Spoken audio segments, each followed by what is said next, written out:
Hello everyone, Neil Botelli here. Thank you for downloading the latest episode of the Indian Startup Show. Getting close to the magical 100.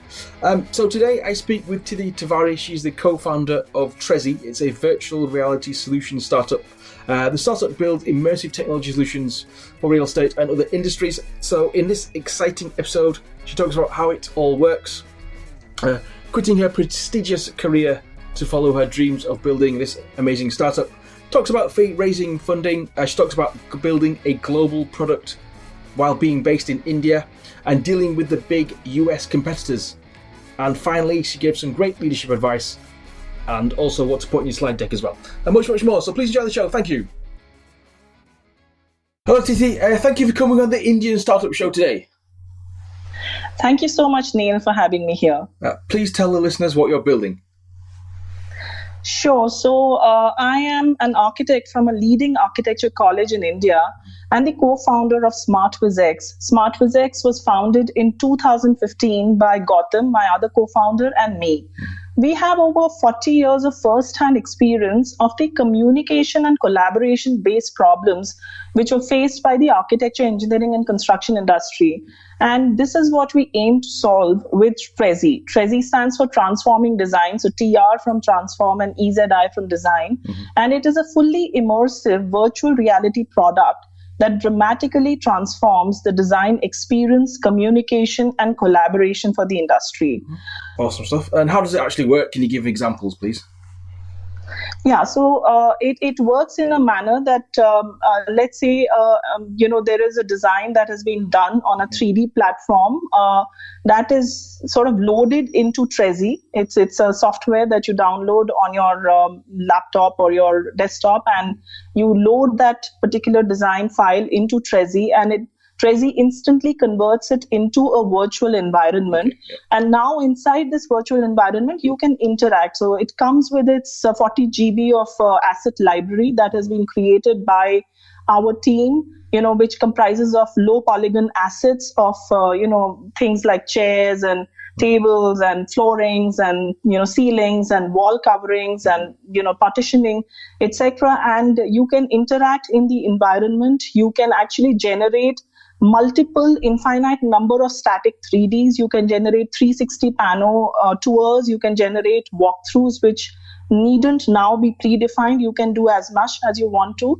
And these can be WhatsApped or emailed to your customers, who can then, if they have a smartphone, which, they would like to actually immerse themselves in this proposed design, they could just, put it inside a Google cardboard and be inside the proposed design. And you could do it as many times. And this is real time. So, all the options that used to take like 3 to 4 days to render with the static and passive technology now can be done real time. So it really saves a lot of time and therefore cost. And in fact, we've had some amazing, customers, though this journey has been a short one. We've had some customers tell us that, they were able to save more than about 35 to 40% of the time that, it traditionally used to take. So which meant that they could go on and get more projects, which meant more revenue for them. So it's working very well. It's been, like I said, we we launched the product 2 months back. We've been sort of working on it for the last 15 months. And we've had good traction already, more than about 150 downloads with about 35 customers who comprise of, some of the topmost architectural and design firms in India and outside India. Yeah, so you launched only 2 months ago. That's correct. Did that surprise you then, the amount of downloads that you got? Yeah, we were, actually it didn't surprise us to have the number of downloads, but what surprised us was that we had assumed that, we would get some monthly subscriptions to start with, but within a month, we could see that those monthly subscriptions were converting into annual ones, and which was a very heartening thing to see, which meant that, this Trezi is bringing value. And that's very important for us because we've lived these pain points ourselves. So, the reason why we created Trezi was to sort of solve these inefficient and ineffective design collaboration problems and, the time and cost wastage problems that the building product manufacturer and suppliers face, and also the time and effort required for research and just discovering products, which has been a big problem. So we were very pleasantly surprised that those monthly subscriptions are converting into annual ones, and from one subscription we are seeing that people are coming and asking about multiple subscriptions. So we've already had situations where there's one customer who's paid up for 3 years, and there are 3 or 4 customers out of those 35 who are talking about more than 5 licenses already. Mm-hmm. So we hope for it to grow, and fingers crossed. Yeah, excellent. How big is the VR market in India then? So this is not an India game, though we start with India because that's where we are located. But we are building a global product, and we're already competing with some of the US based startups who have built VR products, who are many years ahead of us in terms of when they started, and many millions of dollars of funding ahead of us. So it's and we feel very proud that we are the only Indian company who's managed to build a VR product. Mm-hmm. Coming to the market itself, if we were to just look at Autodesk's own report, there are more than about 1.6 million AEC users, and if we were to even concentrate on 5% of that, it's a very large market. And when we talk about an architect who's a customer, an architect typically touches about 9 product suppliers in the whole. In the duration of a project, and you can imagine that opportunity actually sort of multiplies by 9. And also the kind of license price that an architect and designer pays, and what a product manufacturer pays is very different because of the kind of benefits and value it brings to the product manufacturers, because suddenly they are visible to 100,000 architects and designers, which on a feet on street model would take them years to sort of reach. Mm-hmm. But how would you deal with the competition then? You said that there's companies in America that have got more money. Yeah, so that's an interesting one. So I think what really sort of works for us versus the competition is the fact that the founding team industry experience and diverse work experience. So it's essentially a product built by AEC practitioners for AEC practitioners. So, the kind of issues that we are solving are, the competition is solving just a visualization problem, whereas we are solving a collaboration problem, which goes far ahead of just visualization. Plus the business model. I think our business model is we are starting with a product but growing it into a platform. Mm-hmm. So initially architects and designers would be our clients, suppliers will be the payers in a way, but we transition this to an immersive platform that will connect all stakeholders to a broad ecosystem and then generates value for all stakeholders. Mm-hmm. Plus, I think another thing that is very different for us is the client centricity. So we are really allowing clients to interact with the design and not just visualize something. So most of our US-based competition products allow a client to just walk inside the space and just visualize it and just be inside. Mm-hmm. Whereas we are allowing interactions, we are allowing collaboration, which sort of makes us different, and that's what I would say are our key differentiators or the unfair advantage. Mm-hmm. And what would you say is the state of VR in 2018 now? It's definitely much better than what it was 3 years back. In fact, I think we did take a little bit of a sort of a risk on how the technologies would pan out. VR has actually been there. It's a thing that we think it's a really new technology. I think virtual reality has been talked about for many years, but I think everybody was just waiting for the hardware to come of age, and that's where we are currently, because the hardware is getting better and better. It's becoming less expensive. In fact, when we just talk about India alone, there are many companies, the good ones, who are also trying to kind of come up with comparable headsets to an Oculus or an HTC, which currently are the most favored sort of head-mounted devices for virtual reality. And these are going to become easier to use in times to come. So I think for us, we are at the right time at the right place, and we are really hopeful that this would scale up. When you think VR will be established, then in the next 10 years, perhaps? I don't know. I think for this industry, which is the architecture, engineering, construction industry, VR is going to be here to stay. It will take probably 5 years or so, in my opinion, for things to become the hardware to become lighter and easier. In fact, because even now, I mean, compared to a few months back, when just in terms of taking the hardware to a client's office, we were carrying like a suitcase. Now we are carrying a backpack. It's a slim laptop with just the Oculus head-mounted device with some trackers, and with the way the technology is evolving, and this is becoming lighter, like I said, and easier to carry. So I think things are going to become better and better, though there's always this little fight between AR and VR and who will win. But I feel the whole experiential side of design comes out with virtual reality. You can augment things on a table and look at the model, from all sides. But that whole thing of standing inside your proposed design and figuring out what you did wrong and what you did right is a very big power that the field of design will always have. Well, let's talk about you then. What's your background? So, like I said, I'm an architect, and I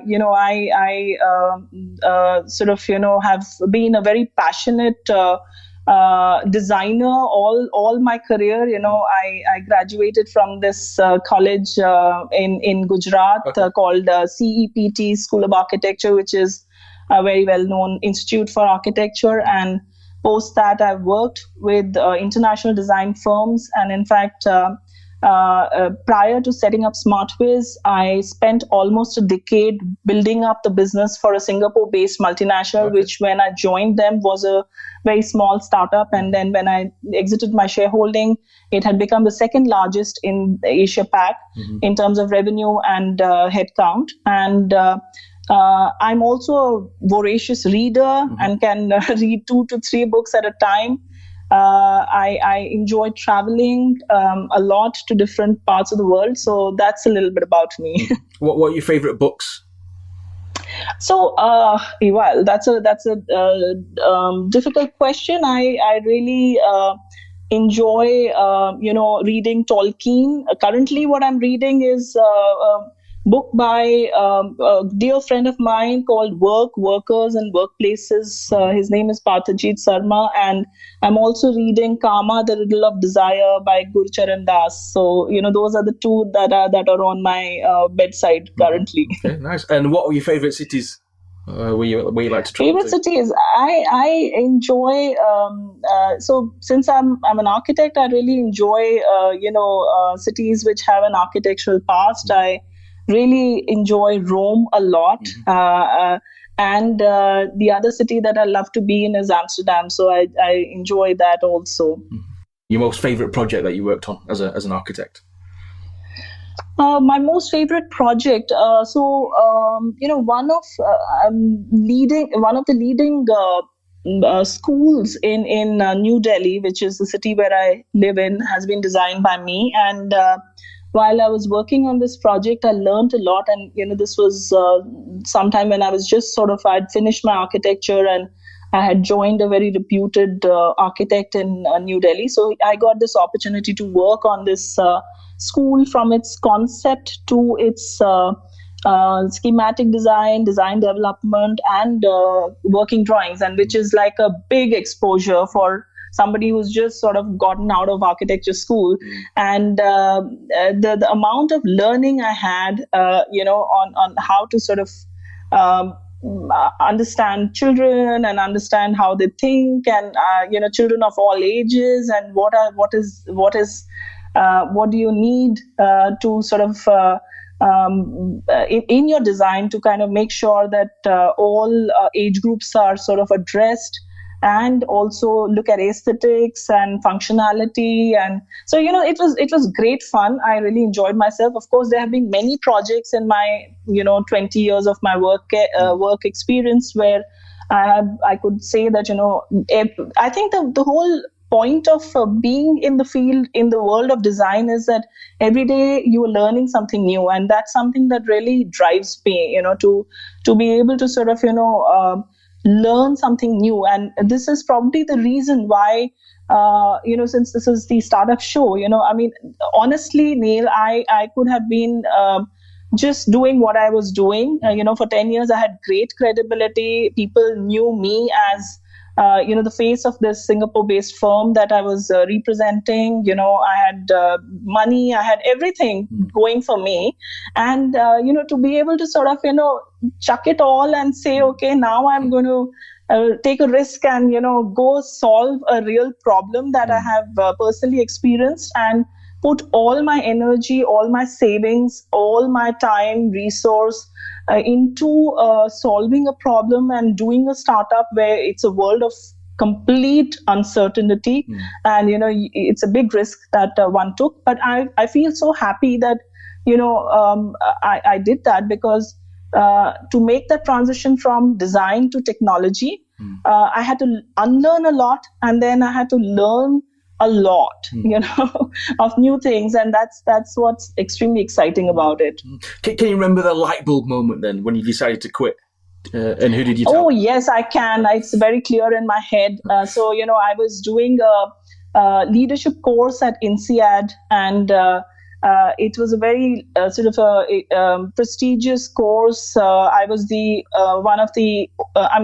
was one of the only 4 women in the 30 people batch, and the only one from India. And this was, I was taking this course in Fontainebleau near Paris, and we had a small sort of core group that comprising of varied people from different ethnicities, and we were having this conversation around my ideas and what I want to do with my life, and how it had become a little boring to just keep doing the revenue journey year on year, and how there were so many problems out there that needed to be solved. And this core group actually sat up and they just said that you should really be on your own. You should be solving. You're such a passionate person, and you are very resilient. So I think for an entrepreneur, I think resilience, passion, and hard work becomes extremely important. And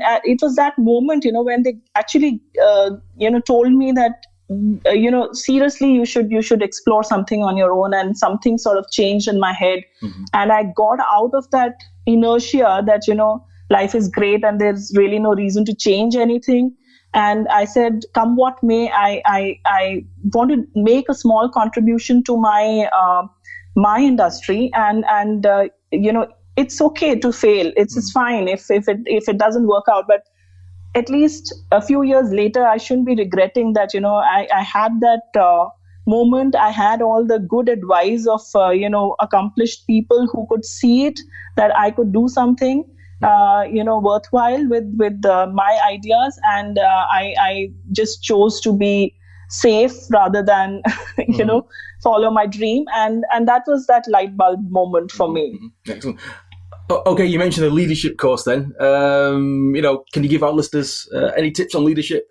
What makes great leaders? Well, I would like to give this tip to the listeners that, if you really feel strongly about something, I think you should listen to yourself, and you should follow that. And it's, I would say that solve a real problem. I mean, first see if there is a problem, and if you feel that yes, this is a problem that needs solving, then go after it with passion and work hard.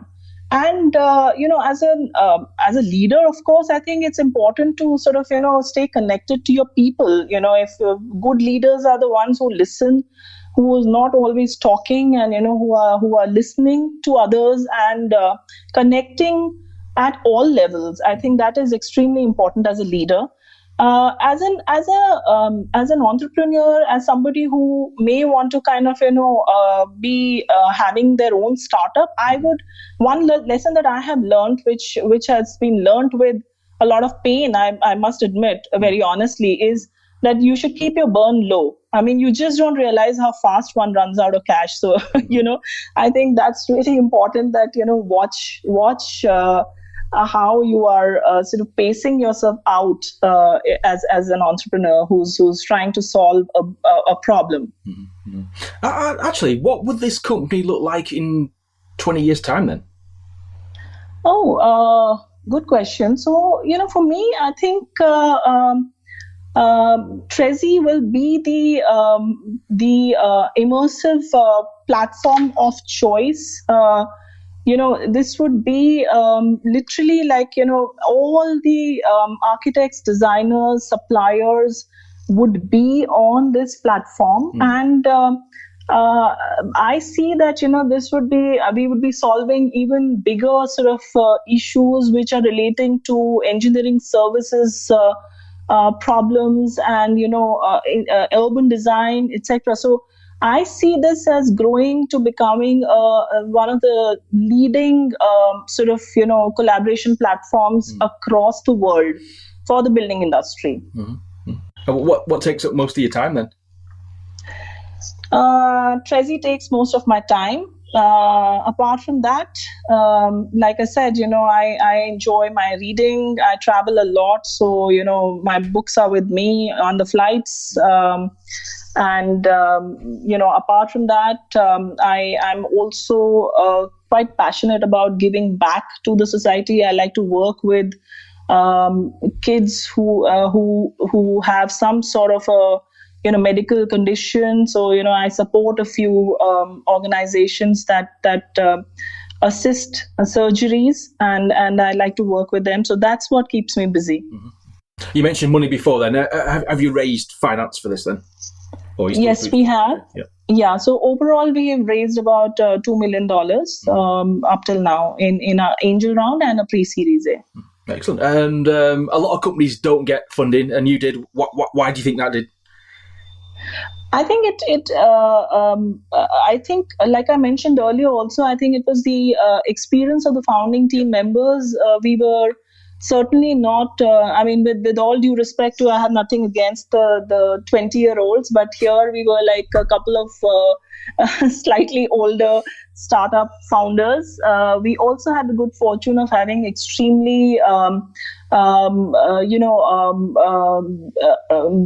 very, very good set of advisors, and even our investment director, when we raised our angel round as well as our pre-series A, was somebody who actually had great pedigree, and he's a IIT and a Stanford alum, and we sort of convinced him to sort of come on this side of the table, and he's become a chief product officer. Excellent. Did you actually enjoy the experience of like raising finance then? Or was it quite stressful? It was stressful. Let me not say something which is not there. I mean, the angel round was a breeze. The pre-series A took a lot of sweat from us because we were in that transition of services to product, and unfortunately, service companies are not looked at very favorably. And, I think the whole world wants to fund a product and not services. And it took us more time than what we had actually imagined. And that's why I mentioned, because this is a pain that we have had to endure, of the burn, which sort of, if you don't have your eye on, you can actually end up in a messy situation. So whenever you are, again, a tip for the listeners, that if you're planning to raise funding, always plan for at least 6 months to 8 months for something like that to happen, because we all work on the most optimistic scenario, but in reality what happens is that optimistic scenario, and even if you've sort of planned for the realistic scenario, sometimes things happen and which you've not predicted, and you could be in a difficult situation. So the pre-series A took us some sweat, not the angel round. So in the slide deck, what was the most important slide then? Was it about the team or the size of the market, in your opinion? I think it was both, because I think from an investor standpoint, they obviously want to understand what's the market size, and not just, and again, who are the people behind the product? What's the credibility? Would you really be able to engage all resources to put together world-class product? Being situated in India, it has its pros and cons. Of course, the costs can be slightly lower because you have you don't have dollar payments in terms of your local team members, but there's a lot of spend on hardware, on engineering, team members, etc. So there's a lot of pros and cons, and the con can be that you're in India, so are you sort of treated fairly with a US based competition, because there's this tendency to believe that whatever is done outside is better, and you have to work twice as hard to sort of say that we are as good or better. So that is what I would say has been our experience. Well, last two questions. You said about attracting talent. How do you do that? Because obviously an engineer could go to Facebook or Apple, etc., etc. How do you get them to come aboard? So, Neil, we've been fortunate. I think the kind of social media coverage that we have is good in India, and in this part of the world, we are sort of recognized as one of the leading virtual reality companies. SmartVizX had its own sort of following already, because when we started the company in 2015, and Trezi, which was launched 2 months back, was riding a little bit on the SmartVizX popularity. So of course we had a lot of people writing into us for employment. We've also sort of tried to hold hackathons and some industry events where we decided that we should be more visible, so that people are looking at us, and good professionals want to join us. So we've been doing that. We've also from a GTM perspective, of course you're talking about attracting talent, but I'll just sort of take the conversation slightly towards that. So we've been working on the Founder Connects, but we are also kicking off a major digital marketing campaign, and that has also helped a lot with visibility and with recognition from various people, whether they are buyers or they are people who want to work with us. And you mentioned unlearning before. How does one unlearn? So how does one unlearn? I think it's I guess at a certain age, when you've been a very successful professional in your previous avatars or whatever, you sort of tend to believe that this is the way I must operate my day to be able to get maximum effectiveness. And when you are in a very different world, so I think one of the things that I had to unlearn was that because I was at the top of the sort of hierarchy at my previous organization, I was really not dealing with some of the the people at the entry level, etc. And in a startup, you are doing everything. So you are suddenly interviewing 20 plus sort of age group who are a very different lot. I mean, I guess they know the world more than you. They are irreverent. They don't have any sort of. I wouldn't say they have no regard for authority, but they're very they're very equal in that sense, and they have great ideas. So to sort of unlearn all of those things, then constantly I had very strong belief about what is good design. So one had to sort of just say, let me embrace all opinions and not force mine. So that was another point where I had to sort of unlearn.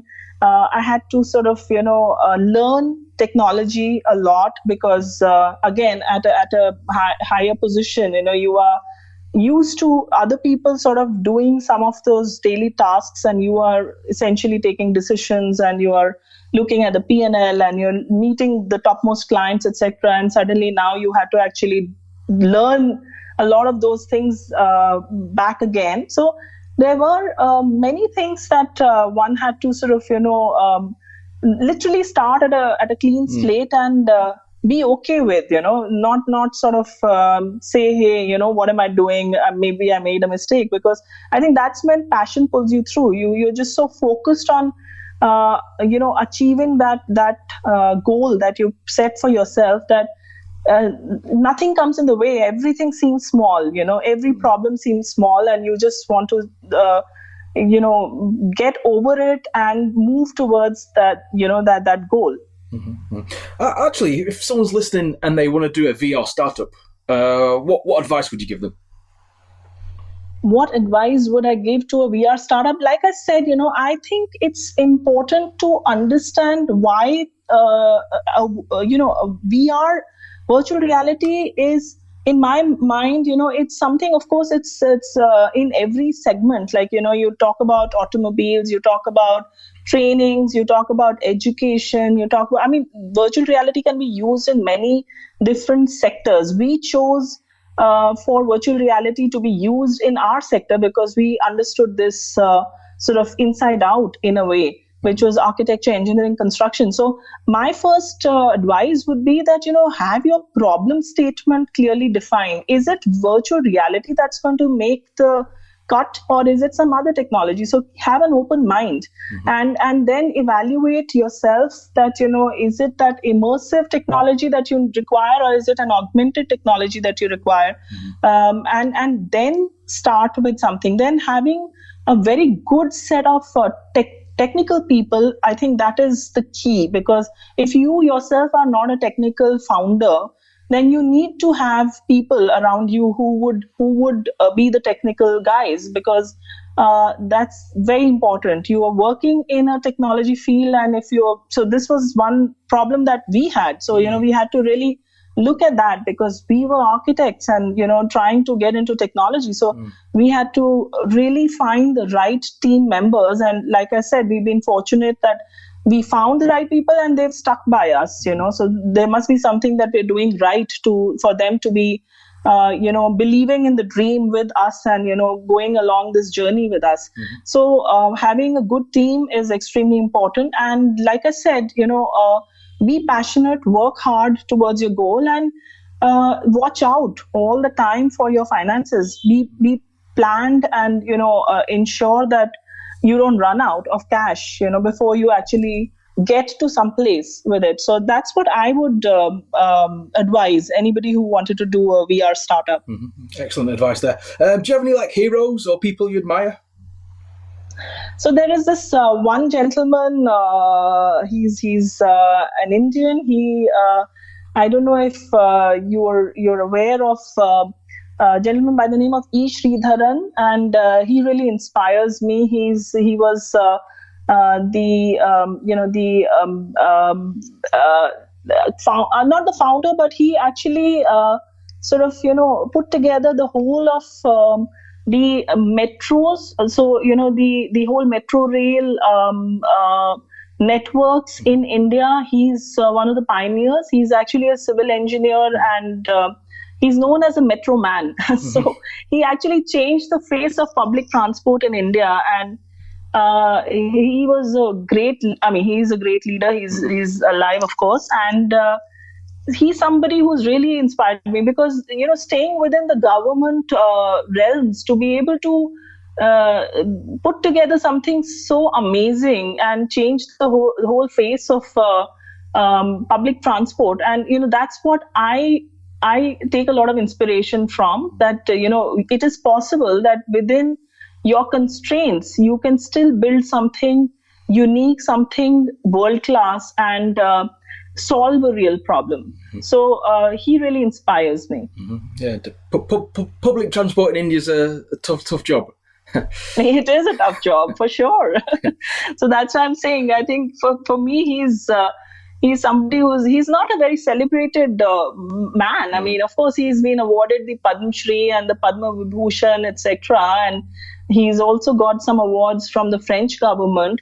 But he's a very, I think most people would say Mahatma Gandhi, or, they would give a global leader's name. But for me, because he's so he's done all the things that I want to do, which is, to change. Like, so if I could connect what he's done and what I want to do, in terms of architecture, engineering, construction, I want to change how, a collaboration and design can be done, within this segment. And we starting with India, we want to go global. We want to be recognized for putting together something which was worth its salt. And, that's why he's my hero. Excellent. Okay, last question for people who want more information about Trezi. What must they do? They can just go to the website. It's very simple. It's trezi.com. And we are sort of, constantly updating information. It's all the details are on the website, and we sort of, like I said, we keep adding information, videos, etc. Customer names, etc. And of course, they can reach out to us at info@smartwizx.com, and we'd be happy to sort of, connect and answer any questions anybody may have. Excellent. Tithi, thank you for coming on the Indian Stop Shop today. Thank you so much, Neil. It was a pleasure. Great. Have a nice day. Great. See you now. Bye.